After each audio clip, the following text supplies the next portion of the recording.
To the north of New Antioch lies a stretch of the world that no one had ever put on a map. Not because it was quiet. Nothing in this world is quiet. But because what happens there is difficult to look at, and harder to explain, and for a long time the faithful preferred not to. They have a name for it now, the Carcass Front, and across every mile of it the same signs are appearing, in the mud, in the water, in the minds of dying men. Something is returning, something that was chained at the bottom of the world, before there was history to record it. Something that one of the first hands of God bound in the black, and it has been waiting ever since, for the chains to come loose. Its name is Leviathan, and on the Carcass Front, the faithful and the fallen are no longer only fighting each other. They are racing, both sides, toward the same ancient prophecy. One to fulfill it and save mankind, the other to fulfill it and damn mankind forever. This is the recording of that front, the places on it, the dead that fill it, and the thing beneath the water that is calling them all toward the end. Listen carefully. Of everything this recording has set down so far, this may be the one that matters most.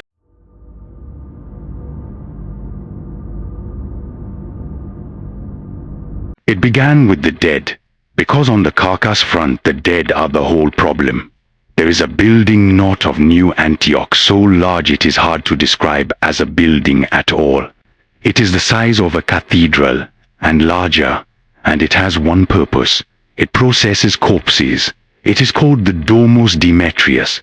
The soldiers, however, call it the body barn. To understand why it exists, you have to understand something the faithful discovered. I wish they had not. For centuries, the bodies of the fallen were simply left where they died, on the blood-soaked soil of no man's land, unclaimed. Then the faithful noticed something. The heretic legions were expanding enormous effort to claim the bodies of the church's own dead, not to bury them, not to desecrate them where they lay, to take them, to carry them back through the gate, into hell, for a purpose the record can only quote as it was written. Too hideous to contemplate. The Synod of Strategic Prophecy needed to know what was being done with those bodies. And so they did something the church does only in its most desperate hours. They petitioned the Council of Saints to send a paladin into hell. His name was Garin. He is one of the 9. One of the warriors who can walk through the gate and return. He fought his way down through the inferno, circle by circle, all the way to the very gates of this, the Iron City at the heart of hell. And then he came back. What Paladin Garon reported has never been recorded. Not once, not anywhere. The recording does not have it because the record was never written. But this recording knows what happened next. Immediately after Geron returned from hell, the church founded the Demetrian Order of Reclamation. A holy order with a single mission: recover the bodies of the faithful dead, before hell can take them. Whatever Geron saw at the gates of death, it was enough to build an order around. Enough to construct a cathedral of corpses. Enough that the church decided it would rather do anything than let one more of its dead fall into hell's hands. This recording will let you sit with that. The bodies are brought to the Domus Demetrius along what the soldiers call the corpse rails. They earn the name honestly. The rolling stock that carries the dead leaves a trail behind it. A viscous trail of bodily fluids, marking the passage of the deadly trains, so that you always know when the corpses have come through. At the Domus, Demetrian monks bless the dead. They perform the rites that render each body useless to hell, unusable for whatever purpose Jerem witnessed. And the marsh-scented rain falls perpetually from the great ciborium above, over the blood-slicked tiles as the monks walk. That was the system.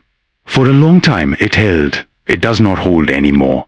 As the war against hell has intensified, the resources the Domus needs have been diverted elsewhere, to the front, to the wars, to the endless demands of a war that never stops. But the corpse rails never stopped either. They still run. They still bring their never-ending supply of the dead, every hour of every day. And the monks can no longer keep up.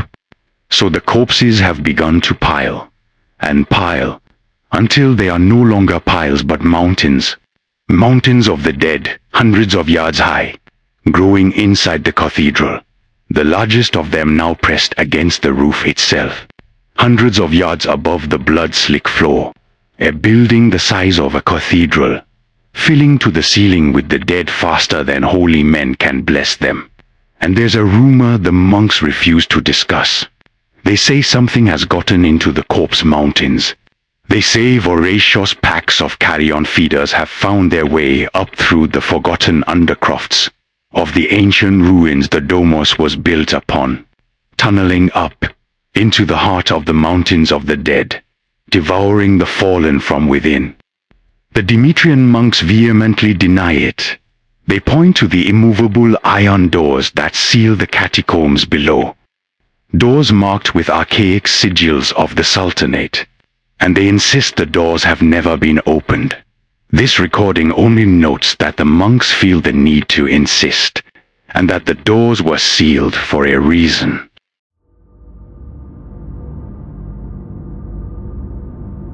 This one, the Duke of New Antioch made with his own hands.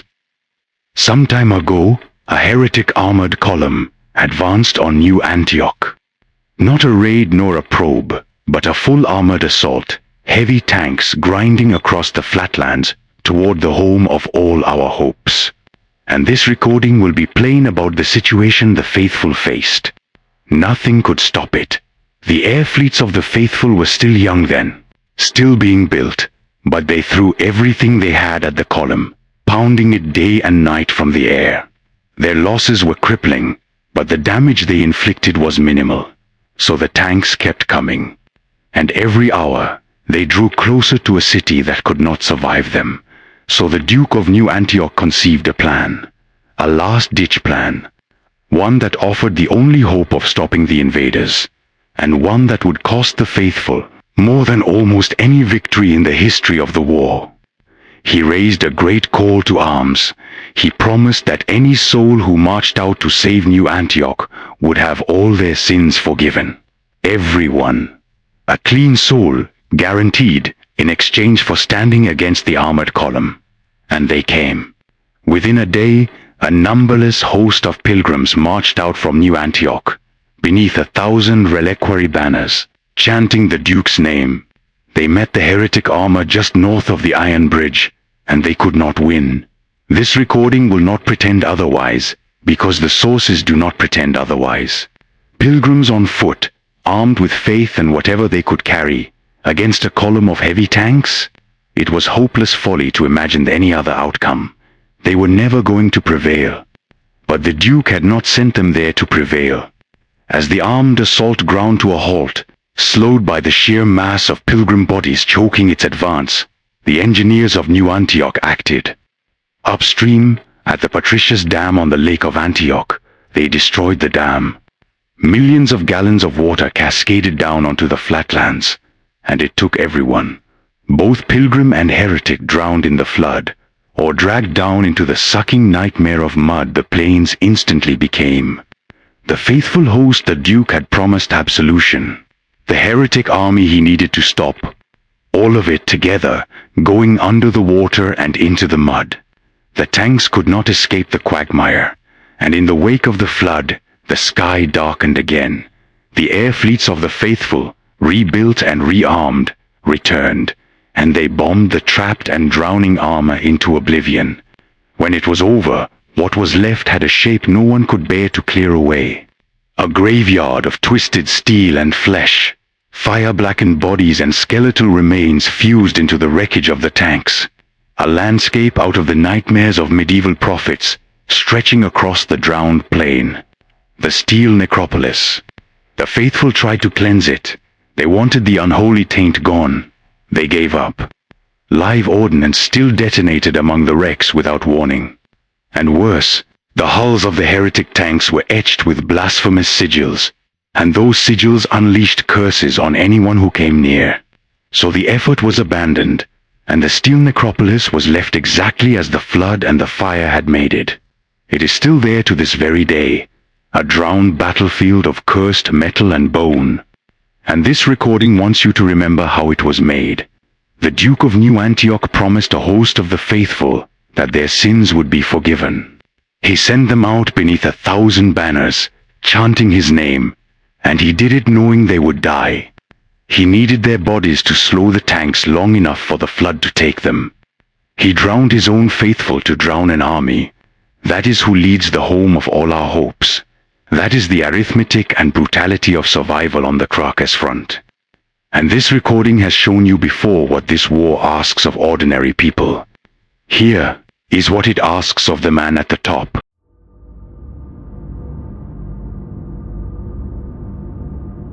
So, that was the ground. A cathedral drowning in corpses, and a plane drowned in cast steel. Now, this recording must tell you why all of it is happening here, and why now. Everything on the Carcass Front leads back to one thing: the water, and the thing beneath it. Leviathan is not a dim one that crawled up through the gate in 1099. Leviathan is older than that. Far older. Leviathan was one of the first creations of God, made before most of creation itself, and then bound, chained in the deepest oceanic void, the crushing black at the bottom of the wild seas, where no light has ever reached. It has been down there since before there was history. It is patient, and it is envious. Leviathan hungers for a throne. It seeks to supplant Moloch, to seize one of the ruling seats of hell itself, the serpent head of envy. A thing chained at the bottom of the ocean, dreaming of a throne it cannot reach. So it reaches the only way it can, through the water, and through the minds of the drowning. The new scholars of the faithful have noticed something spreading, and it frightens them. People who survive drowning. People pulled back from a near death in the water at the last moment. In recent years, more and more of them come back changed. They come back obsessed with a song. They describe it the same way over and over again. A song that is terrifying and beautiful, hard in the dark water at the edge of death. And once they have had it, they cannot let it go. Despite everything the clergy and the military try, many of them are driven to madness, and many of those are driven, in the end, to suicide, trying to feel that revelatory intensity just one more time, trying to get back to the song. That song is Leviathan. And here is the part that turns a tragedy into a warning. The reports of the song are increasing, and they line up exactly with something the faithful are seeing on the battlefield. A rapid generation of new drowned choristers. The drowned choristers are the guys of Leviathan's song made flesh. Drowned things that lead the heretic raiding parties across the Carcass Front, gurgling in discordant voices of the secret power in the endless black, flooding their enemies with doubt until they cannot fight. For a long time they were rare, found only in the deep, in the close council of the infernal captains aboard the heretic submarines. Now they are appearing across the whole Carcass Front, in greater and greater numbers. The song is spreading inland.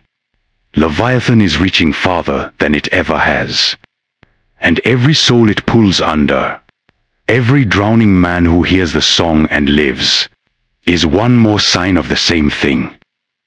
The chains are loosening.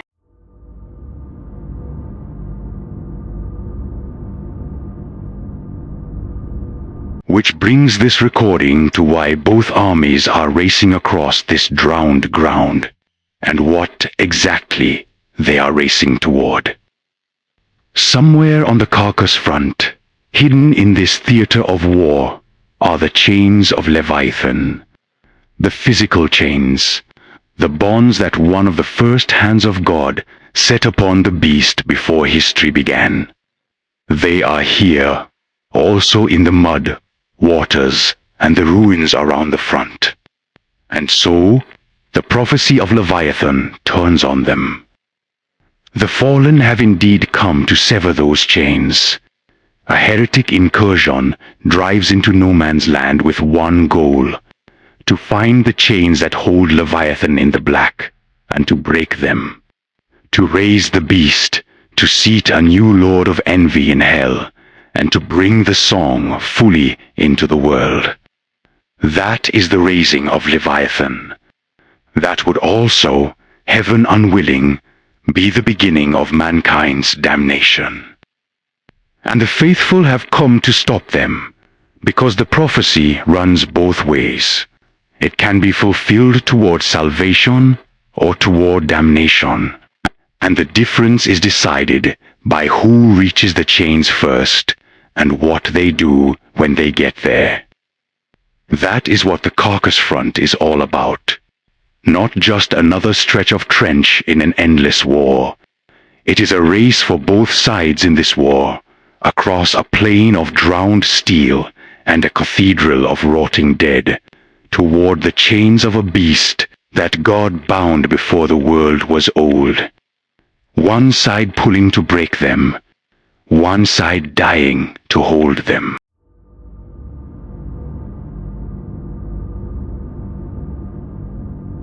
This recording has one last thing to show you before it closes. It is about the two forces meeting on this ground because they could not be more different. And that difference is the whole shape of the war here. On the side of the faithful come the procession of the sacred affliction, the leper pilgrims. They are among the most resilient and zealous fighters the faithful possess.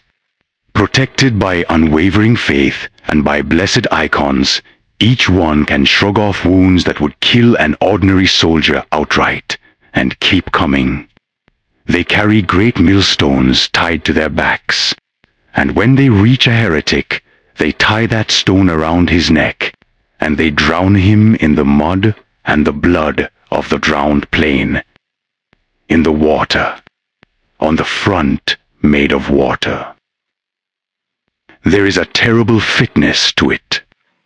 They leap the trenches in large numbers, ignoring lethal blows, carrying blade and holy fire directly into the enemy, sending the denizens of hell back where they came from. Faith made into a weapon that refuses to fall down.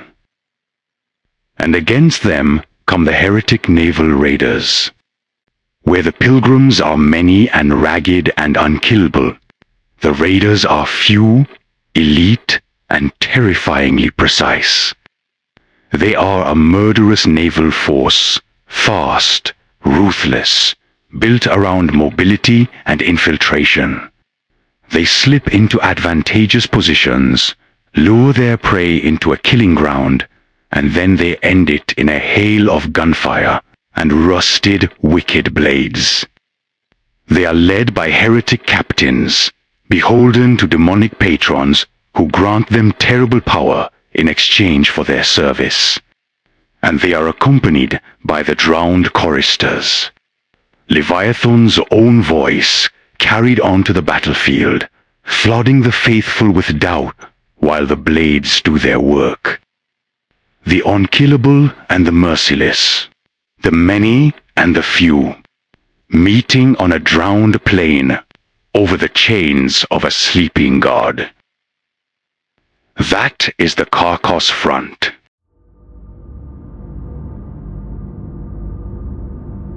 This recording began by warning the listener that this may be the account that matters most. Well, it is time to explain why. Every other front in this war is a line to be held, ground to be kept or lost. Terrible, but familiar.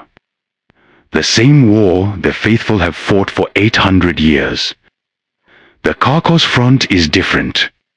What is at stake here is not a city, or a wall, or some stretch of trench. What is at stake here is whether a thing that God chained before history comes loose, whether a new Lord of Envy takes a throne in hell, or whether the song in the water spreads until the whole world can hear it. Salvation or damnation, decided in the mud over a set of ancient chains by leper pilgrims and drowned killers racing each other through a graveyard of steel. The signs are everywhere now. The body barn overflows. The steel necropolis festers. The song claims more of the drowning every year, and the choristers rise faster than the faithful can burn them. Everywhere, the same potent reveals itself. Leviathan is returning. This recording does not know which side reaches the chains first. No one does. That is what makes this the front that may decide everything. This recording will follow it. The leper pilgrims and their millstones. The naval raiders and their captains. The song beneath the water, and the beast at the end of it. Entry by entry, as it comes. I am the last scribe, and the record continues. If you have enjoyed this entry, please leave a like, subscribe to the channel, and turn on notifications. A new entry drops every week.